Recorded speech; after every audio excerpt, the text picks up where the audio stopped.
ক্লাসে ছিলাম, তো এখন আমাদের কোচিং শুরু হয় নাই। যারা হচ্ছে এমটিতে খারাপ রেজাল্ট করছে তাদেরকে মিস সাজেশন দিতেছিল যে এগুলো পড়ো। হঠাৎ করে একটা অনেক জোর বিকট শব্দ হয়েছে, মিস সবাই কান ধরে ফেলছে। মিস অনেক তাড়াতাড়ি করে কান ধরছে। পরে এবার মিস বলে যে কী হয়েছে, আমি তো ভাবছি যে আকাশ থেকে মনে হয় শিলা বা এরকম কিছু পড়ছে। পরে আমরা যখন বেরোইছি দেখি যে যেখান দিয়ে আমরা সিঁড়ি দিয়ে ক্লাসে উঠি সেই সিঁড়ির জায়গাটা পুরোটা পুড়ে গেছে। আর সিঁড়ির ওই পাশে কিছু 7-8-এর ছেলেরা পড়তো, ওদের ইয়েটা পুরো পুড়ে গেছে, সিঁড়ির সাইড পুরো পড়ে গেছে। ওখানে অনেকে মানে গড়াগড়ি করতেছে। 7-8-এর ছেলেরা তো ভয় দৌড় দিতে গেছিলো, আগুনের পরে অনেকে গা লাল হয়ে গেছে, অনেকের খুব জামা কাপড় পুড়ে গেছে। তারা মাটিতে শুয়ে শুয়ে গড়াগড়ি করতেছে।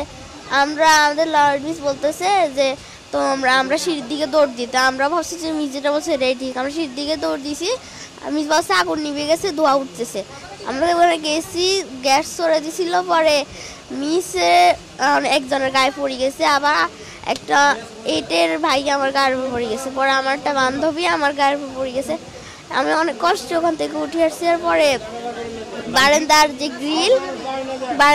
গ্রিল কিছু ফায়ার সার্ভিসের লোক আসছে, তারপর কিছু আর্মি লোক আসছে, এসে ওরা গ্রিল ভাঙছে।